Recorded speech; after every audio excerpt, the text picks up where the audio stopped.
طالبانو ته ډیر بد خبر. افغان ځواکونو یو ځل بیا پر طالبانو سخت عملیات ترسره کړي دي. دغه عملیات یې چیرته ترسره کړي دي؟ په تیرو 4 ساعتونو کې طالبانو ته څومره تلفات اوښتي، جزئیات یې په ویډیو کې راسره وګورئ. یو چینل سبسکرایب کړئ. السلام علیکم، ستړي مشئ.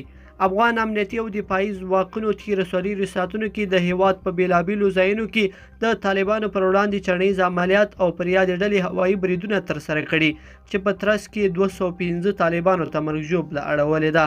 له ملي دفاع وزارت څخه په خپره شوې خبرپاڼه کې راغلي چې یاد عملیات په ننګرهار، خوست، میدان وردګ، لوګر، پکتیا، غزني، روزګان، هرات، غور، سرپل، فاریاب او هلمند ولایتونو کې ترسره شوي دي، چې په پایله کې 126 طالبان وژل شوي او 9 بیا نور ټپیان دي.